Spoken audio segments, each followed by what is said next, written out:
할렐루야.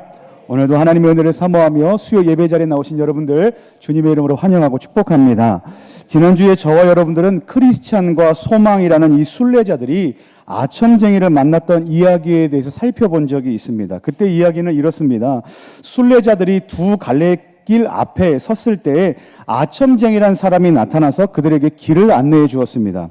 근데 그 아첨쟁이가 인도한 길은 천성으로 가는 길과는 정반대의 길이었고, 그곳으로 들어간 순례자들은 이내 그물 안에 갇히는 신세가 되고 말았습니다.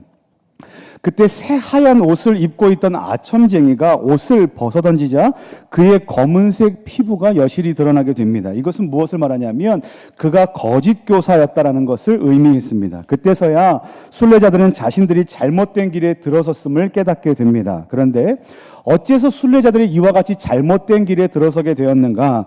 그들은 분명 목자들에게 길 안내 지도를 받았습니다. 그럼에도 불구하고 그것을 보지 않고 누구의 말을 들었습니까? 거짓 교사의 이야기를 들었기 때문에 그렇습니다.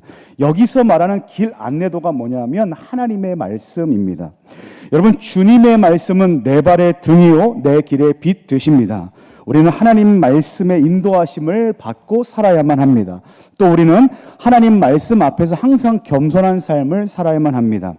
그럴 때 우리는 어떤 삶을 살게 되냐면 복된 길, 그리고 빛된 길, 그리고 안전한 길, 행복한 길을 걸어갈 수 있습니다. 바라기는 하나님의 말씀을 읽고 묵상하고 신뢰하심으로 날마다 복된 길을 걸어가시는 저와 여러분들 되시기를 예수님의 이름으로 간절히 축원합니다. 그런데 문제가 하나 있습니다. 뭐냐면 그들이 여전히 그물 안에 갇혀 있었다는 겁니다. 이것이 무엇 때문이냐면 그들의 죄 때문입니다. 그런데 그때 누가 나타나십니까? 성령님을 상징하는 빛나는 한 사람이 등장해서 그물을 찢어내서 그들을 구해주시는 일이 일어나게 됩니다. 그리고 그 성령님께서 어떻게 말씀하시냐면 그들이 길 안내도를 읽지 않아서 이런 일이 벌어졌다라고 깨우쳐 주시는 일이 발생합니다. 이것을 통해서 우리가 이제 어떤 은혜를 받았냐면 우리가 여전히 죄 가운데 있음에도 불구하고 하나님은 한 번 택정하신 성도들을 끝까지 구원의 길로 인도해 주신다.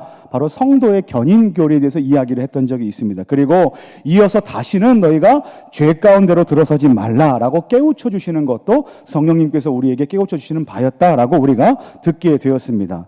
사랑하는 성도 여러분, 바라기는 이제 지난주 말씀을 통해서 우리가 오늘도 하나님의 구원의 은혜가 우리의 삶을 붙들고 계시고 또 날마다 거룩함 가운데 그와 같은 은혜가 살아가야 되는 우리임을 좀 믿으시고 간절히 주님 앞에 거룩한 백성으로 살아나가는 저와 여러분들 되시기를 예수님의 이름으로 간절히 축원합니다.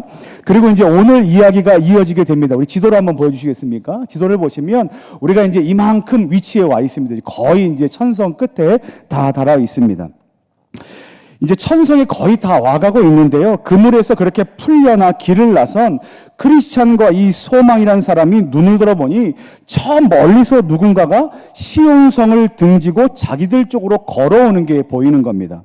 그리고 얼마 지나지 않아서 그 멀리 보이던 그 사람이 두 순례자 앞에 서게 됩니다. 이 사람의 이름이 뭔가? 오늘 이야기의 주인공은 무신론자입니다. 이 무신론자가 순례자들에게 물어봅니다. 당신들은 어디로 가고 있습니까? 묻자 크리스찬이 이렇게 대답합니다. 우리는 시온성으로 가고 있습니다. 라고 대답합니다. 그러자 무신론자가 그 이야기를 듣고 껄껄껄 웃으면서 이렇게 말합니다.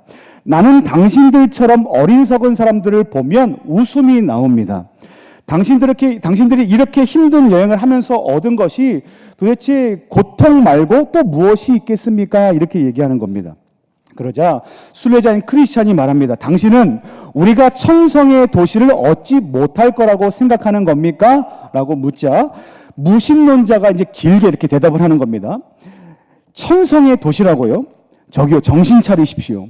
이 세상에 그런 곳은 없습니다. 나도 당신들이 믿고 있는 그 이야기를 듣고 그것을 찾으러 다닌 지가 벌써 20년이나 되었습니다. 그런데 20년 전과 마찬가지로 나는 그런 곳을 찾지 못했습니다. 나는 지금 몹시 후회합니다. 내가 그때 그 말을 믿지만 않았더라도 고향에서 이렇게 멀리 떨어져 나오지 않았을 텐데 말입니다. 만약 천성이라는 곳이 진짜 있다면, 이거 제 생각이 아닙니다. 무신론자 얘기입니다. 만약에 천성이라는 곳이 진짜 있다면 당신들보다 먼저 그 길을 찾아 나선 내가 먼저 천성을 찾지 않았겠습니까? 나는 이제 고향 땅으로 돌아갑니다. 그것을 찾기 위해 포기했던 것들을 이제 다시 찾아 즐길 겁니다. 라고 말하면서 이 이야기의 단락이 끝이 나게 됩니다.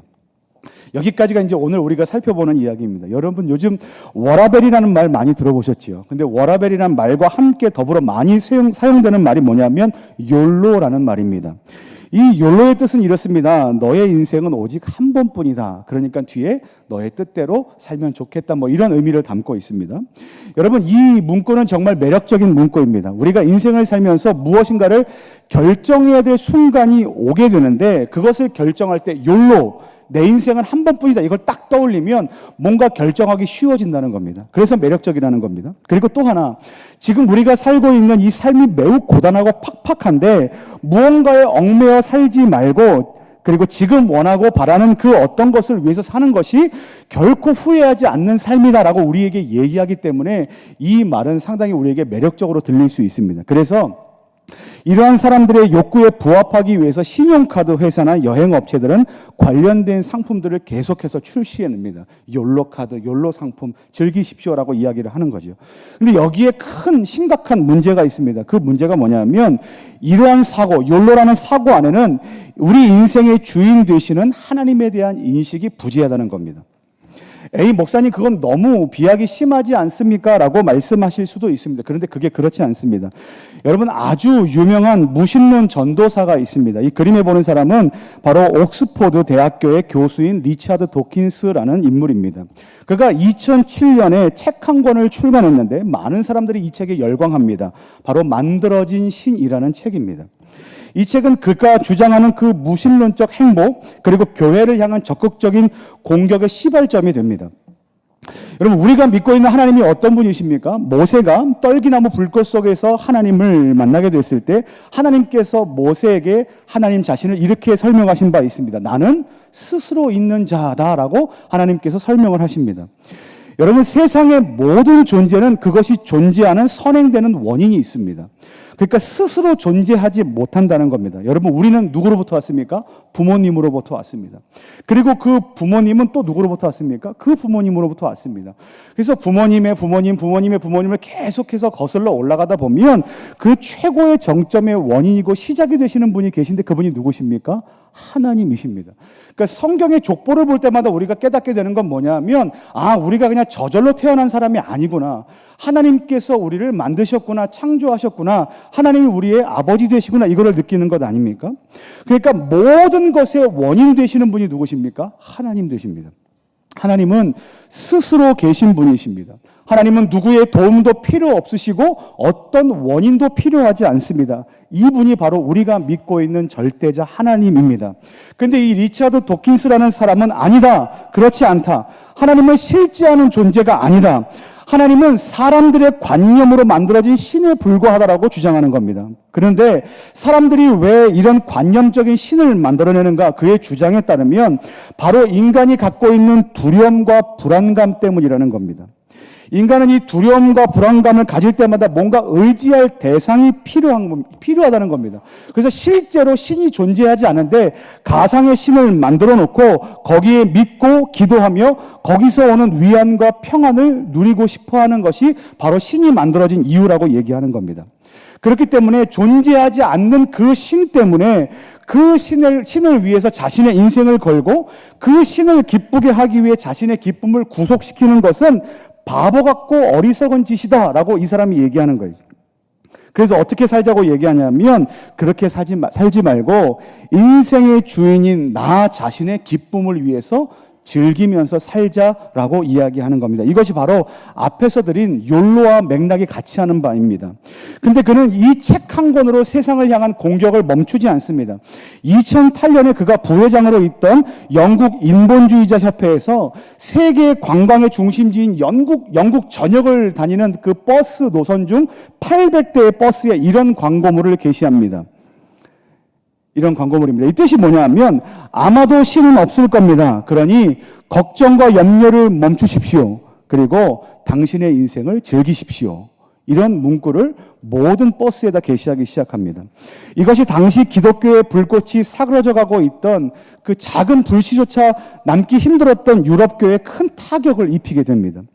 한때 이와 같은 일에 대항해서 이런 일도 있었습니다. 영국 햄프셔에 거주하는 론 핸드라는 버스 운전기사가 이제 교대 시간이 되어 이제 버스를 탑승해서 운전하려고 하는데 버스에 부착된 이러한 광고 게시물을 보게 된 겁니다. 그리고 충격과 거부감을 느껴서 그 버스 차량 운전하기를 거부하며 시위를 벌이는 일이 있었습니다. 그런데 이렇게 말씀을 드리면 어떤 생각을 갖고 있냐면, 영국에서는 그랬구나, 유럽에서는 그랬구나라고 생각하실 텐데요. 그런데 여러분, 이 문제가 남의 나라의 일이 아니라는 겁니다. 지금 이제 그림을 보시면 이게 우리나라 버스입니다. 나는 자신의 창조물을 심판한다는 신을 상상할 수 없다. 그리고 그 다음에 보시면요. 신이 없어도 인간은 얼마든지 열정적이고 영적일 수 있다는 이 광고 게시물이 2010년에 이미 우리나라 서울과 수도권을 오가는 버스 옆면에 붙어서 광고되고 홍보되었다는 겁니다. 그리고 그 버스 옆면에 있는 사람 얼굴이 나오는데 그 사람의 얼굴이 누구냐면 리처드 도킨스입니다. 그들은 신이 없다라고 말하는 일에 매우 적극적입니다. 그러니까 마치 신이 없다라는 그 신념이 자기들의 신인 것처럼 계속해서 주장합니다. 그러니까 만들어진 책이라는 그 시간을 기점으로 한다면 지금 우리는 어느 시점을 살고 있냐면 거의 10년이 훨씬 지난 시점을 살고 있습니다. 근데 여러분, 우리 주변을 보십시오. 오늘 우리가 살펴보고 있는 철로 역정의 이야기에 등장한 이 사람, 무신론자와 같은 사람이 지금 우리가 살고 있는 이 시대에 수많은 리처드 돈키스로 존재합니다. 우리는 무신론자들을 어떻게 이해해야 되냐면, 이 무신론자는 어떤 사람들이냐면, 첫 번째 종교적인 신념이 없는 사람들이 무신론자입니다. 그러니까 나는 신을 믿지 않는다, 나는 신념이 없다, 나는 신앙이 없다라고 말하죠. 그런데 거기서 그치지 않고 이 사람들이 갖고 있는 해악이 뭐냐면, 다른 사람들이 갖고 있는 종교적인 신념을 조롱한다는 겁니다. 이런 무신론자에도 크게 두 가지 부류의 사람들이 있는데요. 첫 번째 부류의 사람은 전혀 종교적인 교육을 받지 않은 사람들입니다. 이게 첫 번째 무신론자의 부류입니다. 그러니까 그들은 종교적인 교육을 받지 않았다는 건 우리 입장에서 생각해 보면 그들은 성경을 읽어본 적도 없고 하나님의 백성인 우리들과 교제해 본 적도 없습니다. 교회 바깥에 있었던 사람들입니다. 근데 이 사람들의 특징이 뭐냐면 교회에 대해서 잘 알지 못함에도 불구하고 마치 자신이 기독교의 모든 것을 다 안다고 말하면서 진리의 말씀인 하나님의 말씀 성경을 조롱한다는 겁니다. 이런 경우가 있죠. 뜬금없이 야, 너 요한계시록 봤지? 이러면서 이제 그와 같이 계속해서 이야기하는 사람들이 그렇게 공격하는 사람들이 바로 이와 같은 맥락의 사람들이라는 겁니다. 근데 두 번째 부류의 사람들이 있는데 이 사람들이 좀 지독한 공격을 합니다. 우리가 오늘 이제 이 이야기에서 보고 있는 무신론자가 여기에 해당하는데요. 이 부류의 무신론자는 한때 신에 대한 열정적인 갈망이 있었던 사람입니다. 신이 있겠구나. 나도 그 신을 만나고 싶다. 이와 같이 열정이 있었던 사람입니다. 그래서 우리가 이런 사람을 뭐라고 부르냐면 구도자 또는 영어로 seeker라고 얘기합니다. 예전에 이제 한때 우리나라에 유행했던 열린 예배가 seekers worship이라 그래서 이런 구도자들을 위한 예배를 만들었던 적도 있는데 그들을 그렇게 부른다는 거예요. 그렇기 때문에 그들은 교회 안에 들어와서 자연스럽게 어떤 사람들과 교제를 하냐면 하나님의 백성들과 교제를 합니다. 그러니까 교회 안으로 들어오는 겁니다. 그래서 교회 안에서 예배하고 사람들과 함께 교제를 나눕니다. 그리고 거기서 하나님의 말씀을 듣고 하나님의 말씀을 읽기도 하고 심지어 열정적으로 교회 안에서 활동도 합니다. 오늘 이야기에 보면 이런 내용이 나옵니다. 무신론자가 이렇게 후회합니다. 내가 고향을 떠나 멀리까지 나왔다라고 얘기할 때 그 멀리까지 나온 데가 어디냐 하면 바로 그 교회 현장을 얘기합니다. 그는 하나님의 말씀을 읽었습니다. 그리고 교회에서 열심을 가지고 활동했습니다. 그런데 그가 절대 갖지 못한 것 하나가 있습니다. 그게 뭐냐면 하나님과의 교제입니다.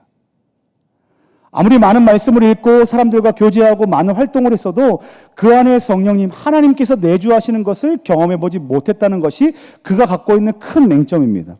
그는 하나님을 만나지 못한 사람이었고 때문에 그의 마음 안에는 뭘로 가득 찼냐면 하나님 아닌 세상에 대한 가치로 여전히 가득 차 있었던 겁니다. 그래서 교회에서 활동하면 활동할수록 어떤 것을 느끼게 되냐면 기쁨을 누리지 못하고 만족을 누리지 못하는 겁니다. 그리고 교회 안에 있는 하나님의 백성들을 보면서 뭐라고 생각하냐면 저 사람들은 참 어리석은 사람들이다. 답답한 사람들이다. 무지한 사람들이다 라고 생각을 합니다. 그리고 어떤 사명을 갖게 되냐면 내가 저 사람들을 저와 같은 무지 속에서 탈출시켜줘야 되겠다. 꺼내줘야 되겠다라는 것이 그들의 사명으로 작동하게 됩니다. 그래서 한때 구도자로 열심히 신앙을 추종했던 것처럼 지금은 반대의 극단 끝에서 적극적인 무신론자가 되어서 기독교를 공격하고 하나님의 말씀과 그 안에 있는 백성들을 조롱하는 일을 하고 있다는 겁니다. 이것이 그들의 사명이라고 생각을 합니다. 그런데 오늘 이야기에 보면 저 멀리 무신론자가 순례자들을 향해서 다가올 때 이런 표현이 있습니다. 어떤 표현이냐면 시온성을 등지고 오고 있다, 이렇게 표현합니다. 그러니까 무신론자가 시온성을 등지고 지금 사람들에게로 오는 거예요. 그러면서 시온성으로 가고 있는 이 두 순례자를 만난 겁니다. 이 표현은 뭐냐면 그가 가고 있는 그 길은 하나님을 향하여 가는 방향이 아니다. 하나님과는 정반대되는 방향, 죄 가운데로 계속해서 걸어가고 있는 삶을 보여준다고 말하고 있는 겁니다. 여러분, 요즘 저와 여러분들이 살아가는 이 시대는 어떤 시대냐면 교회가 많은 사람들로부터 비난과 공격을 받고 있는 시대입니다. 때문에 우리는 매우 두렵고 떨리고 흔들릴 때가 있습니다. 그리고 점점 내가 그리스도인이라는 것을 이야기하지 않습니다. 긁어 부스럼을 만들지 않습니다. 그냥 조용히 나 혼자만 신앙생활을 해야지라는 생각을 갖고 삽니다. 그런데 이것도 어쩌면 감사한 생각인지도 모릅니다. 왜냐하면 그냥 조용히 살자라고 생각하는 것만도 다행인 게 어떤 의미에서 그렇게 말씀을 드리는 거냐면 이와 같은 무신론자들의 공격을 받고 있는 이 문화 속에서 우리가 살게 되면 어떤 것을 우리가 어떤 태도를 가질 수 있냐면 확고한 믿음 위에 서 있지 않으면 우리의 믿음이 흔들릴 수 있다는 것 때문입니다. 내가 믿고 있는 게 잘못된 것인가? 내가 믿고 있는 하나님이 저들이 말하는 것처럼 세상에 없을 수도 있겠다라는 생각을 갖는 것처럼 우리가 흔들리는 태도를 가질 수도 있다는 겁니다. 그래서 넘어지는 거죠. 근데 여러분, 오늘 이야기 안에서 무신론자가 이 두 명의 순례자를 조롱할 때 이 두 명의 순례자가 갖고 있었던 믿음의 태도가 있습니다. 그게 뭐냐면 이런 건데요. 뭐냐면 하나님께서 예비하신 천성은 반드시 있다. 이것이 그들 안에 믿음으로 작동했습니다. 무신론자가 뭐라고 말합니까? 천성은 없다, 신은 없다라고 조롱할 때 그들 마음 가운데 확고한 믿음이 있었던 거예요. 하나님 나라는 있다. 이 말이 뭡니까? 하나님이 계시다라는 거예요. 그리고 그 하나님의 나라까지 가는 그 모든 걸음걸음을 하나님께서 우리 가운데 은혜로 붙들고 계시고 선한 길로 역사하고 계시다라는 것을 그 안에 믿는 믿음이 있었다는 겁니다. 이런 믿음의 태도가 오늘 누구에게도 있어야 하는가? 저와 여러분들 가운데도 있어야 한다는 거예요. 여러분, 세상이 우리를 보고 뭐라고 말하는지 아십니까? 미련한 자들이라고 말합니다. 그리고 우리를 그곳에서 탈출시켜주고 싶어 합니다. 하지만 오늘 하나님의 말씀은 우리에게 이렇게 권면합니다. 히브리서 3장 14절 말씀인데요. 함께 읽겠습니다. 시작.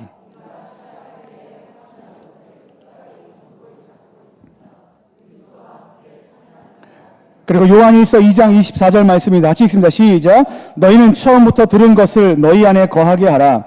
처음부터 들은 것이 너희 안에 거하면 너희가 아들과 아버지 안에 거하리라. 뭐라고 말씀하시냐면 우리가 시작할 때 확신했던 것, 그것을 끝까지 견고히 잡고 있으라는 거예요. 그리고 너희가 처음부터 들었던 것을 너희 안에 계속 거하게 하라. 어떤 상황이 와도요? 무신론자들이 계속해서 우리를 유혹하고 조롱하고 거짓을 얘기해도, 그럼에도 불구하고 너희가 믿는 바, 확신한 것을 끝까지 견고히 붙들고 있는 믿음이 우리 안에 필요하다라고 말씀하고 있는 겁니다. 근데 우리의 믿음이 흔들릴 때가 어떤 때인지 아십니까? 그들이 조롱하는 타이밍과 우리 안에 고통의 문제가 해결되지 않는 그 타이밍입니다. 하나님은 없어. 그런데 육신의 질병이 회복되지 않고, 하나님은 없어 라고 말하는데 우리의 문제가 해결되지 않는 그 타이밍에 우리가 어떻게 될 수 있습니까? 낙심할 수 있습니다. 하나님이 나를 돕지 않으시는가? 하나님이 세상 가운데 없는가? 하나님은 정말 없구나라는 마음이 우리 가운데 의심으로 찾아올 수도 있다는 겁니다. 근데 사랑하는 성도 여러분, 그때 우리 가운데 어떤 믿음이 필요하냐면 하나님께서 우리에게 좋은 것 주시겠다고 약속하신 하나님이시라는 약속의 말씀을 붙들고 믿어야만 합니다. 그 어떤 공격에도 불구하고, 그리고 우리의 삶에 어떤 고난이 있음에도 불구하고 우리는 무엇을 붙들어야만 하냐면 하나님의 약속의 말씀을 붙들어야만 합니다. 여러분, 영화 볼 때요, 처음 볼 때 우리는 그 영화에서 사용하고 있는 감독과 작가가 넣어놓은 그 영화적 기법들 때문에 우리는 상당히 긴장합니다. 조마조마하는 거죠. 야, 이 일이 어떻게 흘러갈 것인가라고 이렇게 가슴을 졸이면서 봅니다. 그런데 한 번 봤던 영화를 두 번 보고 세 번 보고 네 번 보고 계속해서 보는 영화는 우리가 절대 긴장하지 않습니다. 그때는 어떤 여유를 갖고 보냐면 오히려 그 영화 안에 숨겨져 있던 작은 내용, 일말의 단서, 그런 것이 우리 눈에 들어오고요.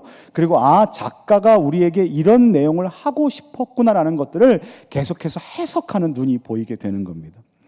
이것이 어떤 유익이냐면 우리가 그 영화의 결말을 알고 볼 때 오는 유익입니다. 해석이 된다는 거죠. 긴장하지 않죠. 두려워하지 않죠. 낙심하지 않는다는 거예요. 우리는 우리 인생의 결말을 이미 알고 있습니다.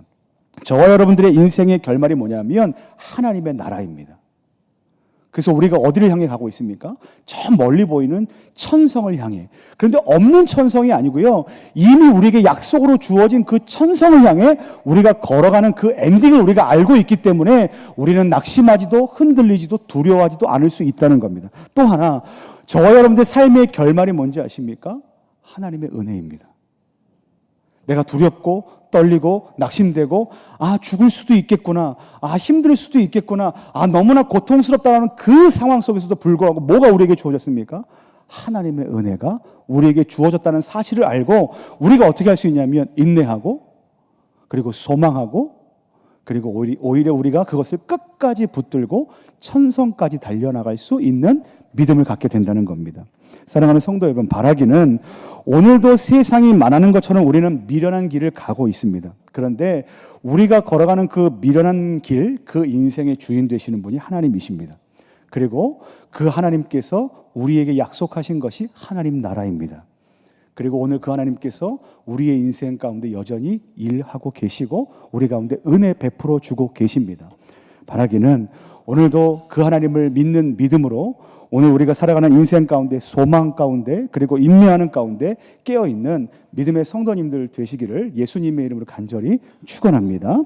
우리 이어서 간략하게 좀 문제들을 살펴보면서 또 계속해서 은혜를 좀 상고해 보도록 하겠습니다. 첫 번째 문제입니다. 제가 문제를 읽으면 여러분께서 답을 읽어주시면 됩니다. 문제 1번입니다. 시온을 등지고 온다는 것은 무엇을 의미합니까? 네, 이렇습니다. 어디로 돌아갑니까? 세상. 여기서 이야기에서 말하는 것은 고향으로 돌아간다라고 얘기하는데 이 고향이 좋은 고향이 아니고요. 하나님과 등지고 반대로 걸어가는 것을 이야기합니다. 두 번째 문제입니다. 무신론자의 마음에는 사실 무엇이 가득 차 있습니까?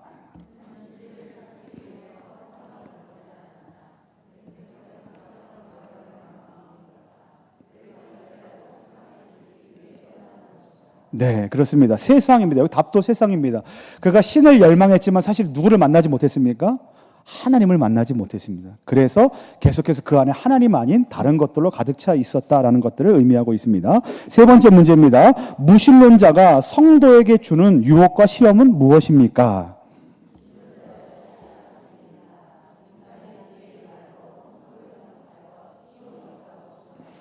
네. 여러분, 지난주에 저희가 봤던 사람이 아첨쟁이거든요. 근데 이 사람도 또 다른 아첨쟁이와 똑같다는 겁니다. 뭘로 유혹합니까? 인간의 지혜로 유혹합니다. 하나님 말씀이 아닌 인간의 지혜로 이러이러할 것이다, 더 좋은 삶을 살 것이다 라고 유혹한다는 것입니다. 자, 네 번째입니다. 무신론자의 속임수에 빠지면 성도는 어떻게 됩니까? 의심하게 되는 일이 발생을 하는 거예요. 내가 정말 잘못된 길을 걸어가고 있는가라는 의심을 갖게 되는데, 그럼에도 불구하고 어떤 것을 우리가 깨달을 수 있냐면, 자, 다섯 번째입니다. 무신론자의 말을 듣지 말고 믿음으로 영혼의 구원을 이루자는 것은 무엇을 의미합니까?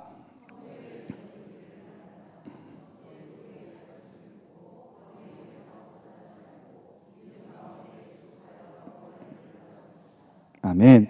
성도의 견인교리가 뭡니까? 하나님께서 한번 택정하신 성도들을 끝까지 놓지 않으시고 구원의 길로 인도하신다는 것 아니겠습니까? 비록 우리가 흔들릴 때도 있고 연약할 때도 있지만 하나님께서 그럼에도 불구하고 우리를 버리지 않으시고 계속해서 끝까지 주의 나라로 인도해 주실 겁니다. 그렇지만 그럼에도 불구하고 우리가 어떻게 되는가?